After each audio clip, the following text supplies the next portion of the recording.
What's going on, ladies and gentlemen? My name is Michael and welcome to FudgeMuppet. It has been way too long since our last Elder Scrolls 6 discussion, so today we're going to be diving into a brand new one.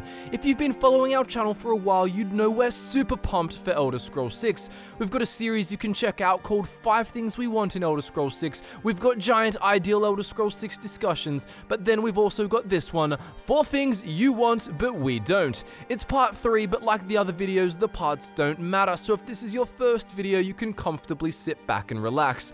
Now, when I say things that you want, I'm simply referring to comments we've seen left by people on our other Elder Scrolls videos, but also ideas we've seen floating around on the internet, presented by Elder Scrolls fans who genuinely want the upcoming game to be as sensational as we do. Some of these ideas seem pretty decent at first, but upon further consideration, we here at FudgeMuppet think Elder Scrolls 6 would turn out better if they weren't implemented by Bethesda. It goes without saying that this video is super subjective, and while we don't want these things, it doesn't mean that they're inherently terrible ideas or anything like that. It's all our preference, and I'd love to see you discuss yours in the comments below. Maybe you'd like these ideas in the game, or you can think of a cool way they could be pulled off slightly differently, or maybe you just straight up agree that you don't want them as part of your next Elder Scrolls experience. Let me know. Like last time, I think the final topic on this list is likely the most controversial. For now, let's run in swinging our swords, but not with too much complexity, I hope, with thing number 1, a more complicated, hyper-realistic combat system. Many people, including ourselves, would love to see the combat improved in Elder Scrolls 6. We all know Elder Scrolls games are mostly just hack and slash as far as melee combat is concerned, and some enhancements would definitely be appreciated. There are many ways to overhaul the combat, but one way which we definitely disagree with is by making it super realistic and, in our opinion, overly complicated. I've seen the idea float around before that Elder Scrolls combat would be better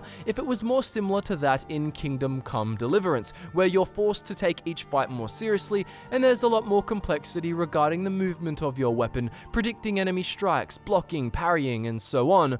While this sounds like a combat mode we might enjoy experimenting with in a mod, I definitely hate for it to become the actual main combat experience in an Elder Scrolls game. I don't want to constantly change the direction I'm holding my sword in, thinking if the bandit ahead of me will strike downwards or sideways. I don't want to have to lock on to one enemy at a time to be effective in combat. I don't want to feel like I'm playing For Honor when I'm playing Elder Scrolls, or to struggle when I take on groups of armored enemies just because that's realistic. I can remember how disappointed I felt during the switch in combat between Assassin's Creed Black Flag and Assassin's Creed Unity. Gone were the days I could swing onto a pirate ship and use my skills to take on groups of 20 men. Sure, it's unrealistic, but it was fun, and it was a challenge made possible with effort nonetheless. But then in Unity, coming up against 4 enemies in the open became the new challenge, and while I can appreciate both styles, I did prefer the old one. I think the same would happen in Elder Scrolls. I want there to be cases where there is one super tough boss who is a challenge, but also want to be able to run through a bandit fort and take on 15 enemies in the process without thinking the odds are drastically stacked against me due to realism. And I don't mean 15 all at once, but you get the idea. Elder Scrolls shouldn't feel like a serious struggle when 2 bandits approach you on the road, unless of course they're designed to be super powerful for that particular instance. Elder Scrolls is more light-hearted, and the focus is on world building, adventure, role-playing, deep lore, character building, things like that. Fighting enemies is an important part of an Elder Scrolls playthrough, but you don't really hear people say that they buy an Elder Scrolls game for the combat. There are other ways to improve the combat, and in my opinion, better ways, but before I touch on that, I will say this. Always keep in mind that the combat will tend to become more fluid and generally feel better as gaming as a whole gets better and better. Think of how far we've come from Morrowind to Oblivion to Skyrim. In some ways, combat became less complex in the sense that Oblivion had some cool power attack moves that Skyrim didn't, but then again, Skyrim was more fluid and had other things we can easily take for granted, such as shield charging, the quick reflexes perk, and dual wielding. Anyway, my point is that Skyrim is almost an 8-year-old game, and by the time Elder Scrolls 6 comes out, it will likely be over a decade old, so I can almost guarantee you that combat is just going to feel better in Elder Scrolls 6, even if it is an enhanced hack and slash, just because of improved game design and technology across the board. Okay, onto some ways of improving combat. A great one is actually to just improve the AI of the enemies. Interestingly, you could say this is where more realism would help. In Skyrim, enemies tended to act in predictable ways, and it was easy to abuse their mechanics. Imagine if they challenged you more. Archers using cover cover and popping around a pillar to shoot you, or if some enemies were good at dodging ranged attacks like spells and arrows. Imagine loading up a power attack only for your foe to strafe out of the way. You get the idea. I want to be forced to think a little more and to change up my tactics if an enemy has an unpredictable playstyle or is cunning. Enemies shouldn't be solely focused on taking your life while absorbing hits from you. Instead, they need to think more about preserving their own life as well. Mages who used wards were a good example in Skyrim of an enemy who made me change things up, particularly so if I was a mage. But wards in general were useless for the player, and that's another example of how combat could be improved. Make wards a huge advantage if you know what you're doing, instead of just draining too much magicka and being weak. An improvement to Skyrim's enemy AI would be a huge benefit to the combat, even in Skyrim as it is. But then, of course, let's improve Elder Scrolls 6 by making combat just a little more complicated, with more perk specialization. Look at Oblivion, it has acrobatics mechanics that let you roll out of the way or even backflip, so I'm sure strafing could be added for the player in the next game. There was the ability to knock enemies flying or to disarm them with certain power attacks, and we could have the same thing again via specific perks. Perks could facilitate style changes and mixes. You could have perks to build a character to be able to parry with just a sword in one hand and the other hand empty. You could have timed counters for shield blocking, which causes you to instantly perform a staggering bash, similar to that seen in Oblivion. You could have perks that facilitate a character who wants to use two-handed weapons but stay agile, swinging as rapidly as possible. An idea I've come up with before is potentially having the power attack directions, so forwards, backwards, left and right, to be assigned to different moves that you slot in with perk choices. So your backwards moving power attack with a sword might be a fast, elegant stab that causes critical damage, stopping enemies in their path. Your forwards moving one might be a brutish, slower, wide-arcing swing designed to cause maximum damage and bleeding. To sum it all up, whatever Bethesda does, because these are just ideas, we don't want a super realistic, complicated combat overhaul. We want to retain hack and slash elements to a degree, but enhance the free-flowing nature of the gameplay and improve enemy AI while offering more maneuverability and multiple stylistic approaches with more perks. Alright, next up, we're flying warp speed into the future with a desire I've seen many times over the years for the next Elder Scrolls game. This second thing on our list is for an Elder Scrolls 6 set far into the future, perhaps in the 8th era, when Tamriel has had their own version of the Industrial Revolution and everything is a bit techier. There are likely some guns laying around here and there, perhaps there's steam-powered trains, maybe an airship and so on. This obviously sounds really cool and I'd love to see concept art of it. However, as awesome as it could look, I personally think it's still not the right fit for an Elder Scrolls game, at least not for a main title. As alien as entries into the series such as Morrowind have been, Elder Scrolls games have always been grounded in a more medieval classic fantasy world, very consistent with the idea of low-tech societies with melee weapons, archery, throwing weapons sometimes, magic of course, and transport options such as horses, carts pulled by them, or in really alien places, other beasts of burden such as silt striders. People often point to Dwemer technology to show how high-tech designs could be further implemented into the Elder Scrolls universe, and these people are not wrong. It technically could be written into the lore, and Tamriel could become way more advanced than before, but guess what? We could also technically write into the lore that Azura got angry, and with her otherworldly powers, she decided to make all the Dark Elves blue, purple, and furry, but just because we can write something into the lore doesn't mean that we should. Another viewpoint to consider is just because technology exists doesn't mean it can easily become widespread. Replicating the Industrial Revolution for Tamriel isn't necessarily easy, and speaking of Dwemer technology, that's not very easy to replicate either. Their workings are quite the mystery. Also remember that such mystery is part of the Dwemer charm, and making it mainstream would kill off much of the elusive nature of this mysterious race. On top of that, even if it did become widely understood, it doesn't mean it's feasible or realistic to implement such technology commonly. Perhaps societies in Tamriel could just use materials like coal to create a kind of classic steam train, but I don't think it fits the vibe of the Elder Scrolls universe. Simply put, even if it could fit in with the lore, if we overhaul things so much that Elder Scrolls is in the industrial era, why not just go ahead and make a new IP? I know it's not as simple as that, as the Elder Scrolls world would still retain some of its beauty and lore in a more industrialized setting, but we personally think it's too much of a vibe killer. Remember, this this is a subjective video, so that's just our preference. Now, if you've watched our video from years ago where we talked about guns in Elder Scrolls 6, you'll know that they're also not so out of reach for the Elder Scrolls universe.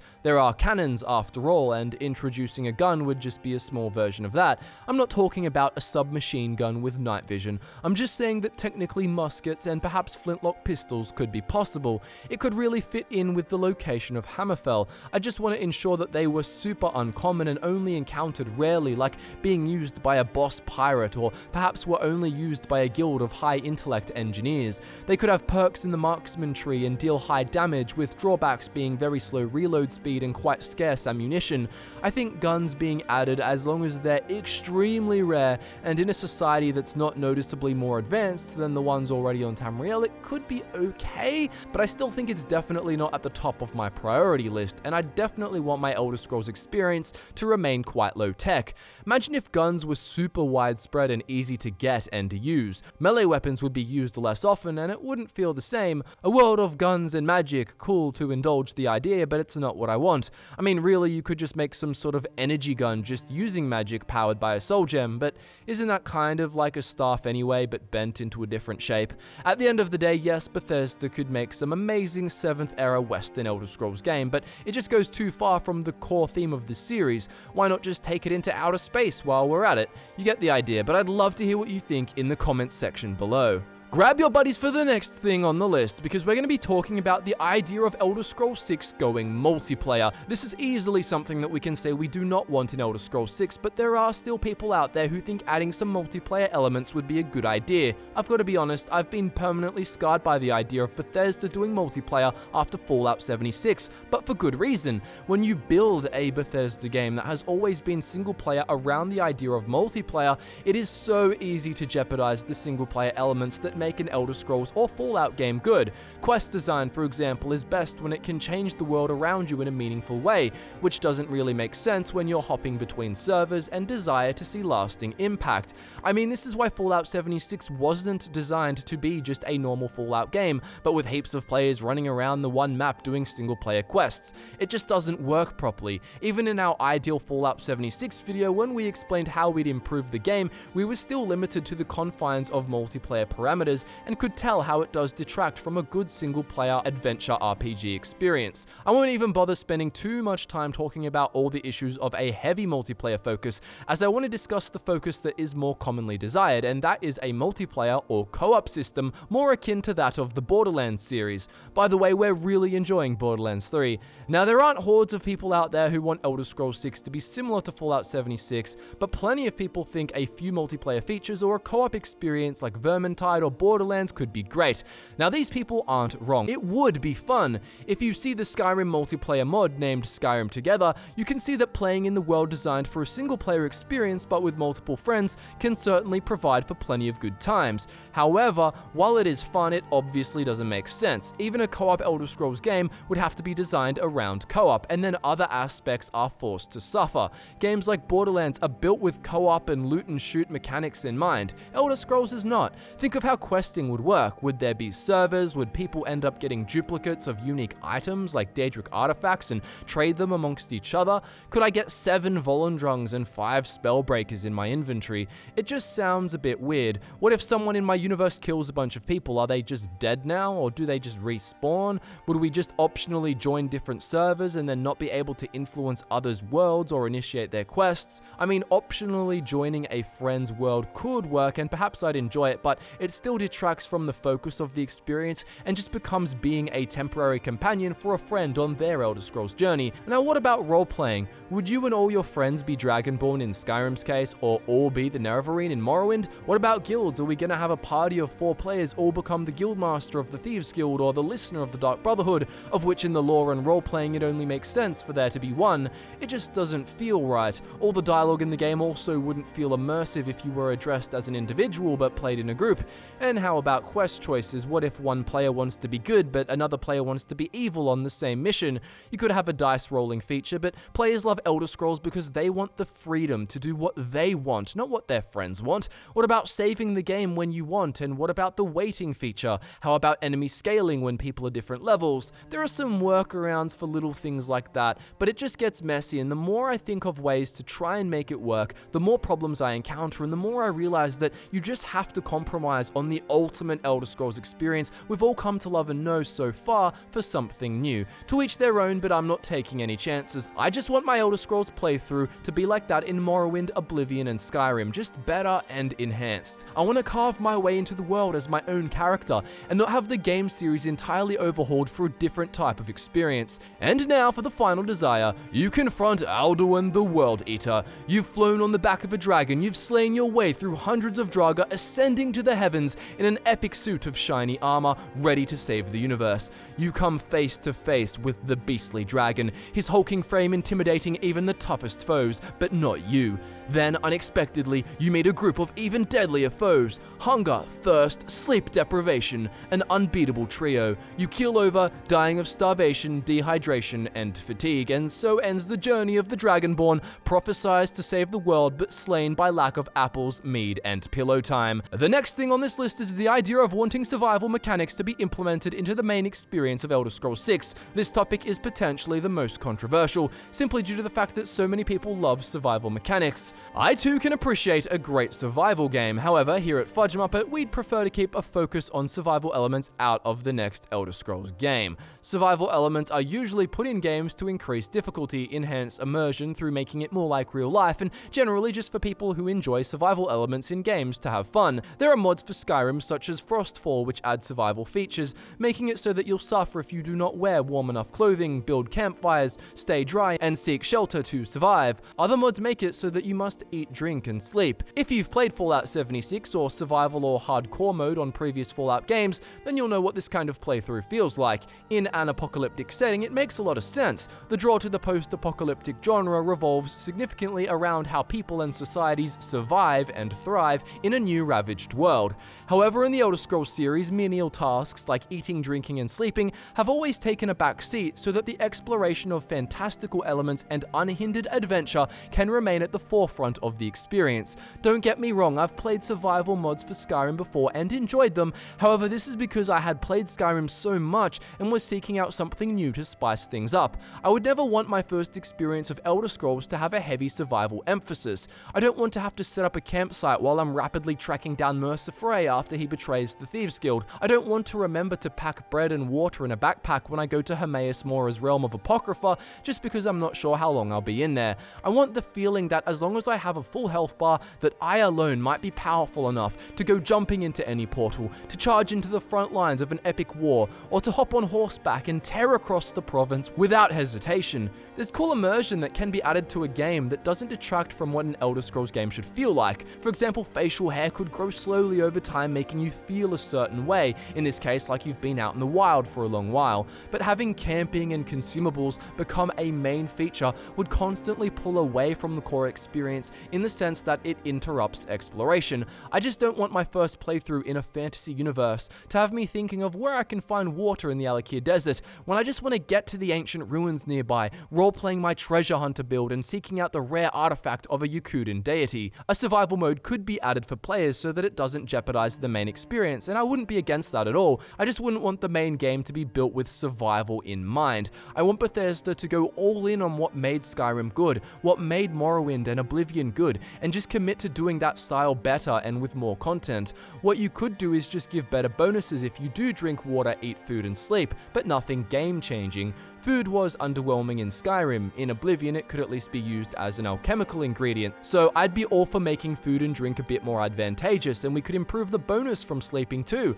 I'd also be fine with increasing the list of diseases and things like that, but again, things like that are nothing foundational. In summary, imagine starving to death in a tough boss battle you fought all day to get to. I know the whole point of survival is to force you to prepare more, but again, I think it detracts from what players actually enjoy Elder Scrolls games for in the first place. I'm happy to play a survival mod later once I've already played enough of the vanilla game.